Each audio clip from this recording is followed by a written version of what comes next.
with Candice from Century 21 and me, Donna Wong from Mortgage Alliance. So a common question with my industry is, what rules and regulations do you have to follow? And believe me, my list is really long, so I'm not going to name them for you.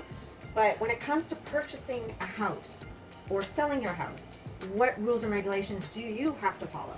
Okay, so as a real estate agent, I do have many rules and regulations and protocols that I have to follow along with as well. So I know in the industry, there's a controversy between private home sellers Right. and someone with using a realtor. Right. So is it true that private home sellers don't have to follow the same rules, or how does that work? That is correct. As a real estate agent, we do have protocol, rules, and regulations that we have to abide by, but not as a private home seller. They are selling their home privately and they can do as they please. So I have heard the word Latin defect. I'm not sure what that means, and I'm sure the viewers don't know what that means. Great point, Donna. A lot of our viewers might not even know what the term Latin defect means. It actually means any danger that has the potential to be unfit for buyers must be disclosed. For example, a furnace leaking carbon monoxide. Other examples are issues with mold, asbestos, and if the house has been flooded, or if there were any fire-related incidents.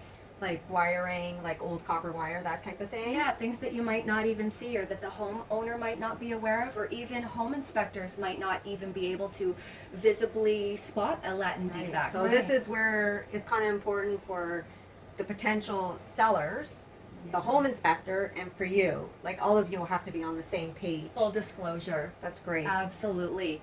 Even if the house was used for an illegal grooming purposes, the seller must disclose this information. Yes, any criminal activity that occurred on the property, such as a grow-op, even a meth lab.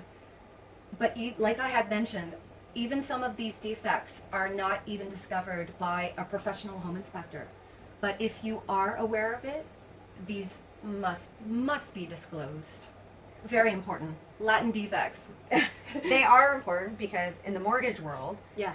this is stuff that the lender will discover on their own, and it has to be disclosed to them before that. Because there are, honestly, not a lot of lenders that will want to give you a mortgage for a grow-up because of the mold and whatever other issues, the condensation. It could be many things that could be wrong with the property. And, you know, all our default insurers need to know this beforehand, and you don't want to be the one not telling them if you knew. Exactly, and that's why it's so important. That wraps up for this week, Hot on the Block. Thanks for watching. I hope everybody stays tuned for next week. Bye! We'll see you next week. Bye.